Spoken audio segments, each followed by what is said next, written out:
Subscribe now and press the bell icon. Never miss an update. Students, इसके पहले के videos में आपने इलेक्ट्रिक पोटेंशियल एनर्जी और इलेक्ट्रिक पोटेंशियल का कॉन्सेप्ट पढ़ा। अब इलेक्ट्रिक पोटेंशियल के अलग अलग फार्मूलों की स्टडी करेंगे अलग अलग केसेस में। इस वीडियो में जो टॉपिक है electric potential due to point charge.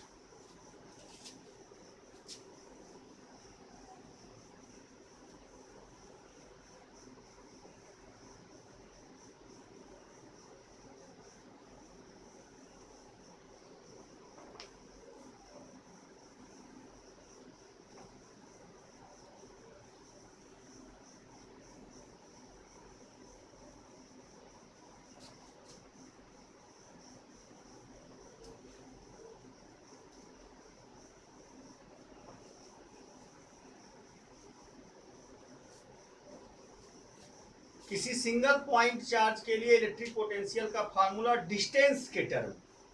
इसके पहले आपने देखा electric potential V equal to W/Q या electric potential V equal to delta U/Q। ये फार्मूले वर्क डन और change in potential energy electrostatic potential energy के टर्म में थे। अब डिस्टेंस के साथ वेरिएशन। इलेक्ट्रिक फील्ड में किसी स्पेसिफिक लोकेशन की चार्ज से डिस्टेंस क्या है, डिस्टेंस के टर्म में इलेक्ट्रिक पोटेंशियल का फार्मूला हम लोग फाइंड करें। किसके लिए? पॉइंट चार्ज के लिए।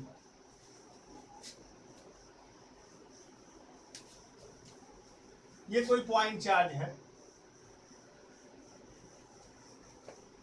प्लस Q,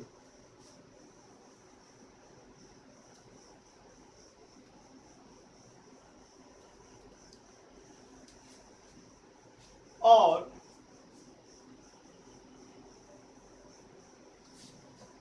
इससे r दूरी पर कोई पॉइंट है जहां आपको इलेक्ट्रिक पोटेंशियल फाइंड आउट करना है। यहां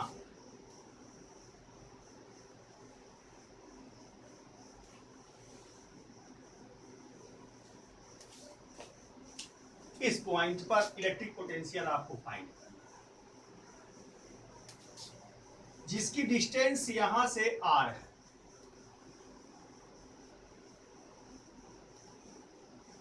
कुछ नाम भी दे देते हैं इस पॉइंट का। A पॉइंट है, यानी यह एक आइसोलेटेड पॉइंट चार्ज है। पॉइंट चार्ज क्या होता है इसके पहले के वीडियोज में उनकी चर्चा हुई है। सिंगल है, आइसोलेटेड है और कोई दूसरा चार्ज इसके अगल बगल क्षेत्र में नहीं।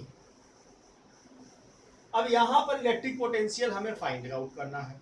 इसके लिए हम यूनिट कूलाम के चार्ज को, एक +1 कूलाम चार्ज को इनफाइनाइट से इस पॉइंट तक ले आएंगे, क्योंकि डेफिनेशन तो आपने पढ़ा है।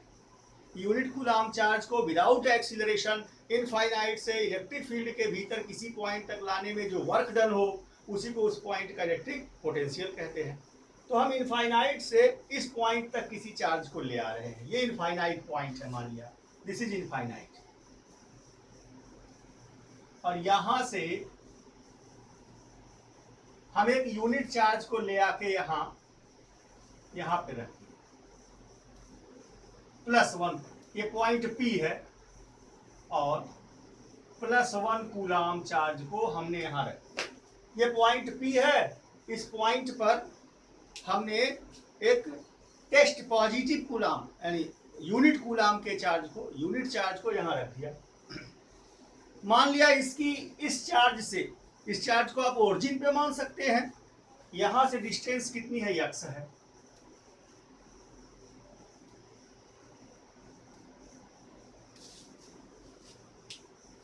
हम यहां से चलते हुए आ रहे हैं, यहां यूनिट कूलाम के चार्ज को ले आ रहे हैं। हमने कहां तक लाया? P तक।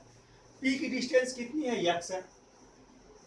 तो अब यहां पे हमें वर्क डन फाइंड करना है और work done equal to force into displacement होता है।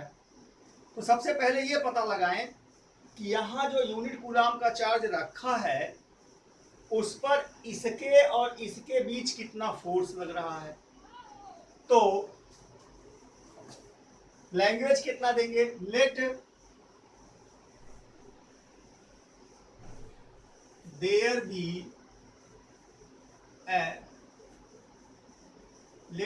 B plus Q B point charge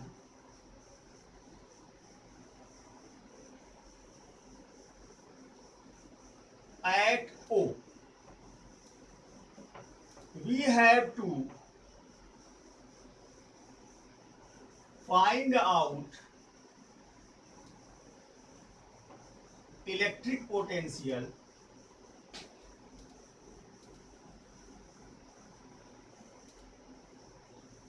due to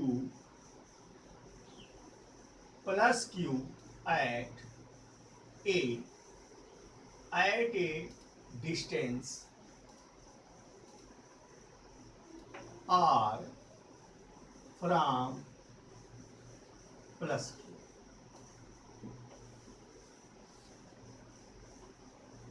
ये लैंग्वेज हो गई।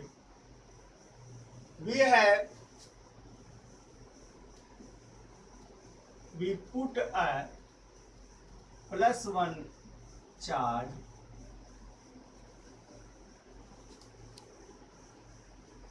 at P bringing from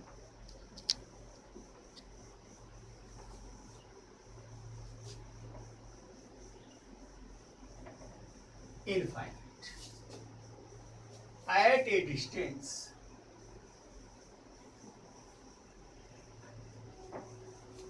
x from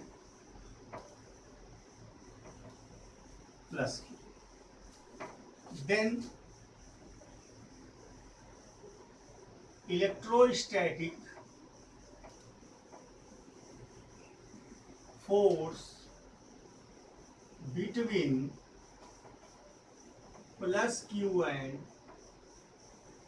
+1 Eg. अब इसके और इसके बीच में कितना फोर्स लगे, कूलाम लॉ से निकालेंगे। F electrostatic equal to 1/4 pi epsilon naught plus Q into +1 upon x square. ये डिस्टेंस x है, दो चार्ज Q1 और Q2 एक दूसरे से r दूरी पे हो तो कूलाम लॉ से formula F equal to 1/4 pi epsilon naught Q1 Q2 upon r square. यहाँ Q1 की जगह पे प्लस Q है, Q2 की जगह पे +1 है और r की जगह पे x है।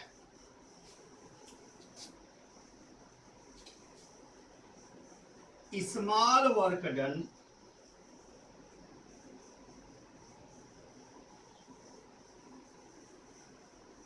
to displace the charge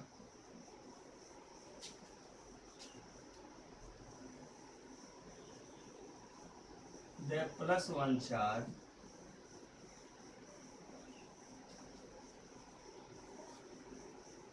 a small displacement dx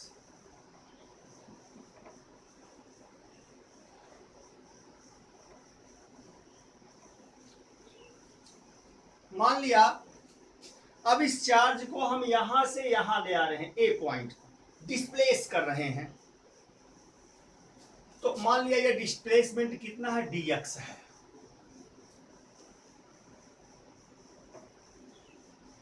small displacement. अच्छा, स्मॉल डिस्प्लेसमेंट क्यों हमने लिया, रीजन इसका क्या है, ये dx हमने क्यों चुना।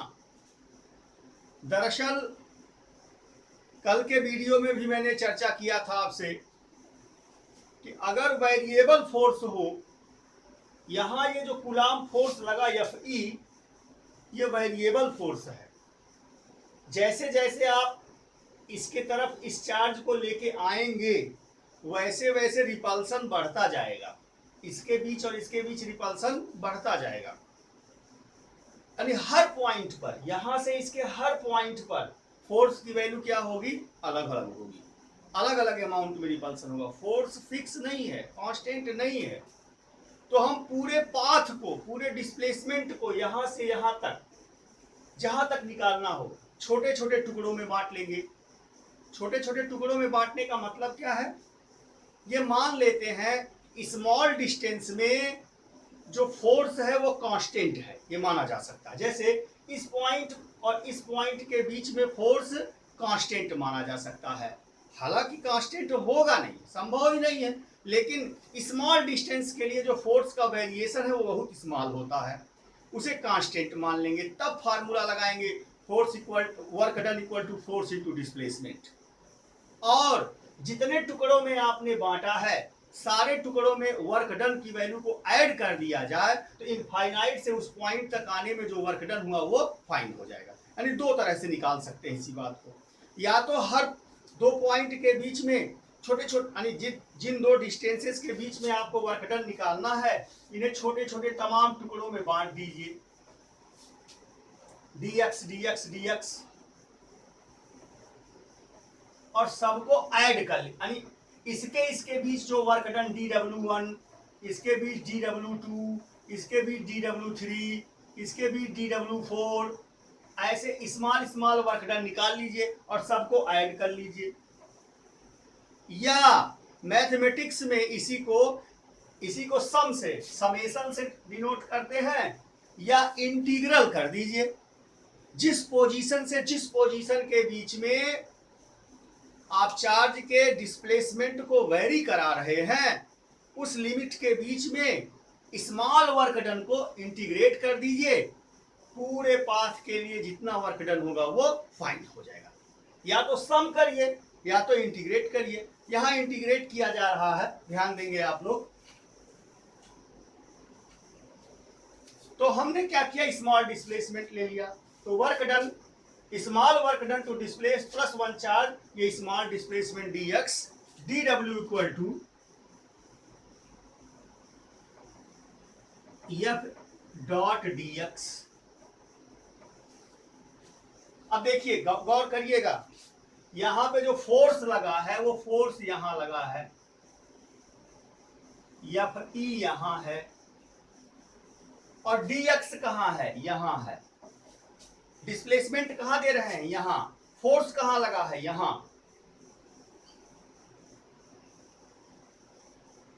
तो दोनों के बीच कितना एंगल हो गया, 180 डिग्री का। फिर से गौर करिए, फोर्स इसके बीच फोर्स कहां लगा है, यहां लगा है, और डिस्प्लेसमेंट कहां हो रहा है, यहां। तो वर्क डन और फोर्स और डिस्प्लेसमेंट के बीच कितना एंगल है, 180 का। और आप जानते हैं कि f dot dx equal to f dx cos theta, theta की जगह 180 हो जाएगा। w equal to F S cos theta, या f dot dx equal to magnitude of dx into cos theta. Theta की वैल्यू 180 है और cos 180 की value कितना होती है, -1 होती है। तो यहां फोर्स कौन सा हो जाएगा, Fe हो जाएगा, वही electrostatic force Fe dx cos, तो यहां -Fe dx। cos 180 का मान कितना होता है, -1 होता है। देन टोटल वर्क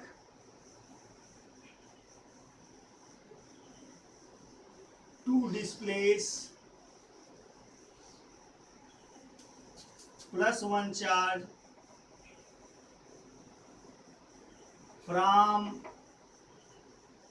अब कहां से कहां डिस्टेंस वेरी करेगा, इन x की वैल्यू कहां से कहां तक वेरी करेगी। शुरू आपने कहां से किया था, इनफाइनाइट से ला रहे हैं, तो x equal to infinite to x equal to r। Origin के रिस्पेक्ट में अगर मैं बात करूं तो x की वैल्यू कहां से कहां तक वेरी कर रही है, x equal to infinite to x equal to r तक।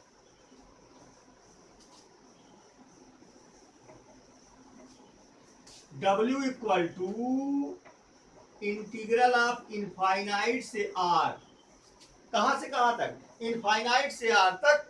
dw का क्या कर देंगे, इंटीग्रल कर देंगे। अब dw की वैल्यू आपने निकाला है, यहां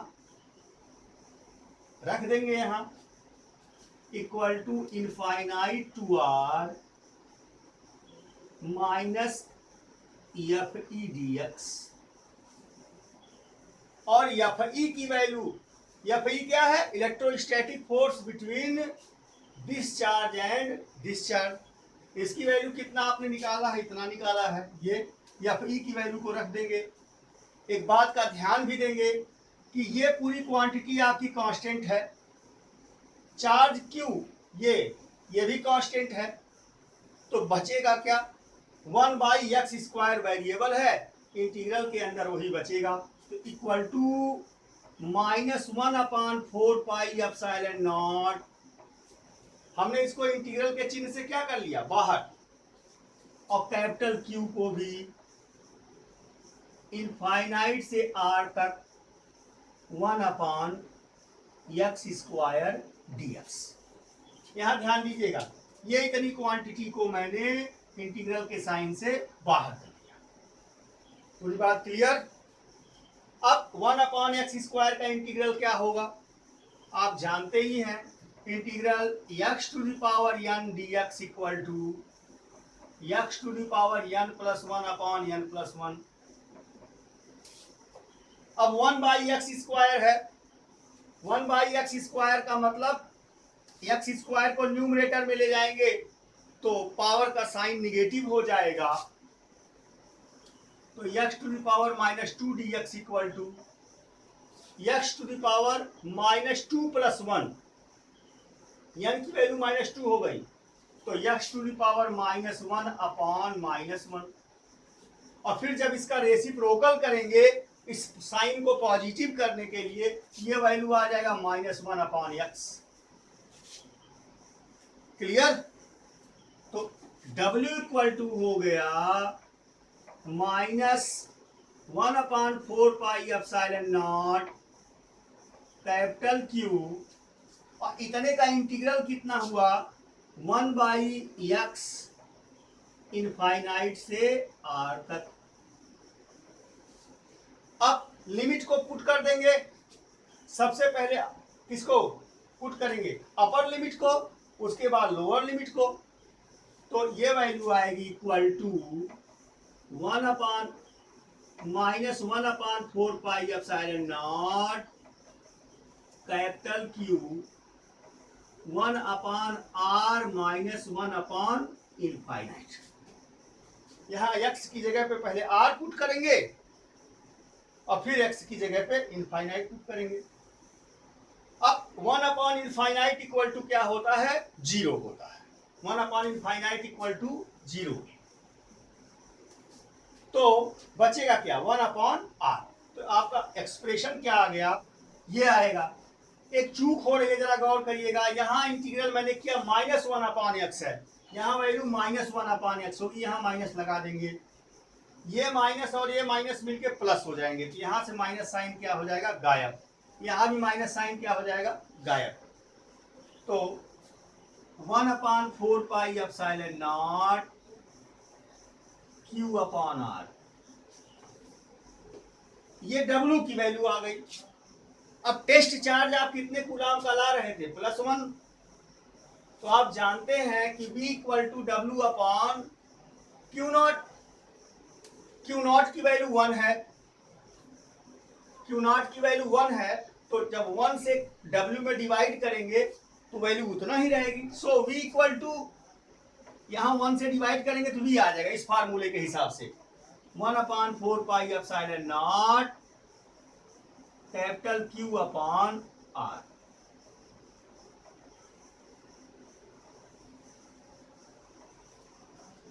ये आपका फार्मूला है। यानी किसी पॉइंट चार्ज के लिए इलेक्ट्रिक पोटेंशियल का जो फार्मूला है वो ये आ गया 1/4πε0 Q/r। नोट डाउन स्टूडेंट्स, फिर इरेज करते हैं इसको। उतार लीजिए।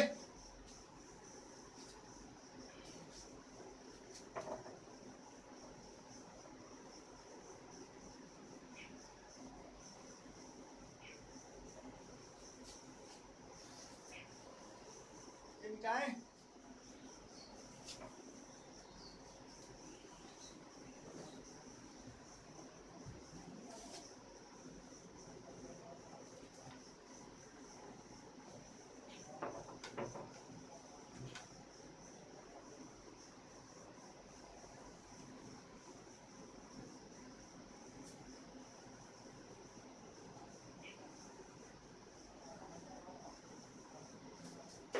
अब कुछ जनरल बातें, स्पेसिफिक बातें। पहली बात, इफ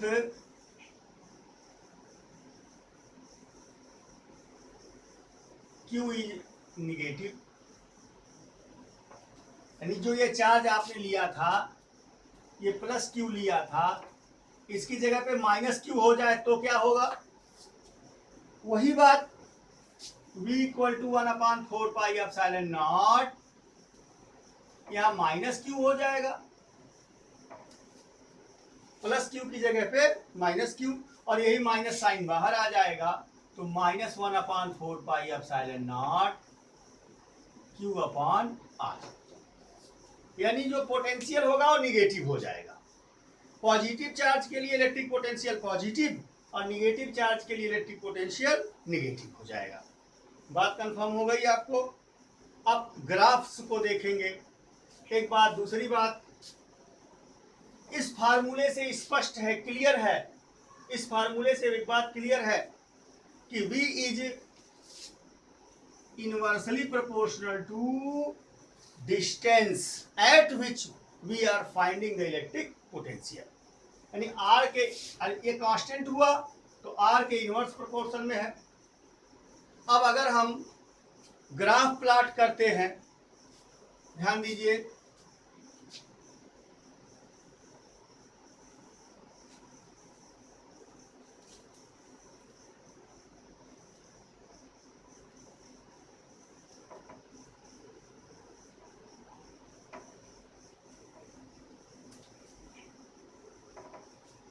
V और R के बीच,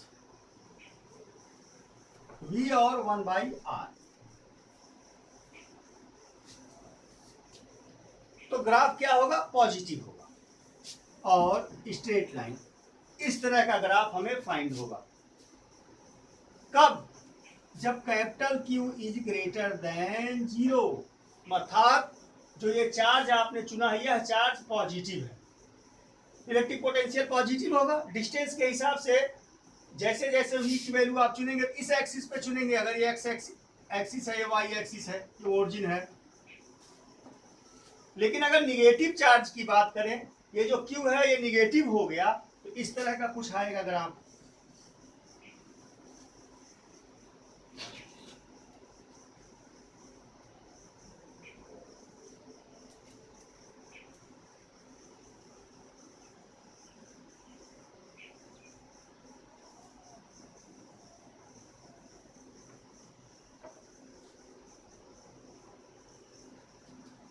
अब V निगेटिव हो जाएगा, अगर Q निगेटिव है तो V निगेटिव हो जाएगा, यहां प्लस भी रहेगा इस डायरेक्शन में, यहां माइनस भी रहेगा,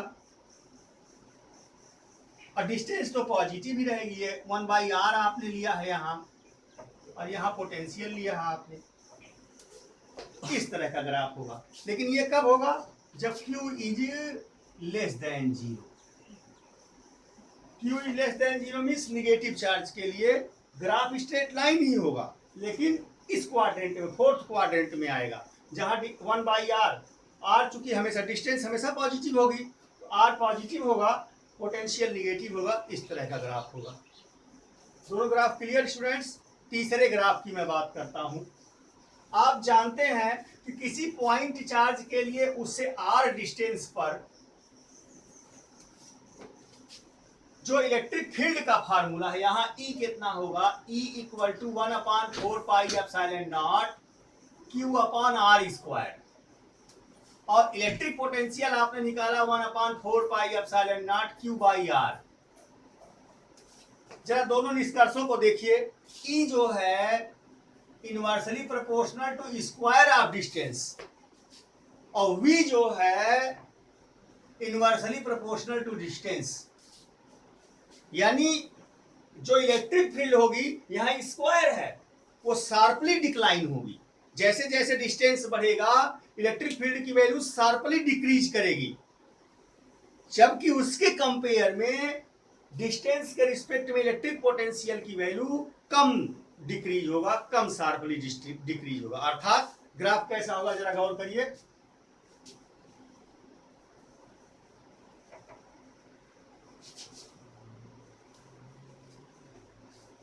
आपने इसी एक्सिस पर E एंड V दोनों को ले लिया, इस एक्सिस पर इलेक्ट्रिक पोटेंशियल और इसको ले लिया, और इस एक्सिस पर आप डिस्टेंस वेरिएशन शो कर रहे हैं, यानी आर स्क्वायर और आर दोनों एक साथ वेरी करा रहे हैं। तो वेरिएशन कैसा होगा? इलेक्ट्रिक फील्ड के लिए सबसे पहले देखिए इस तरह का ग्राफ फाइंड होगा, ये शार्पली डिक्लाइन करेगी, जबकि इलेक्ट्रिक पोटेंशियल के लिए ग्राफ कुछ इस प्रकार का होगा।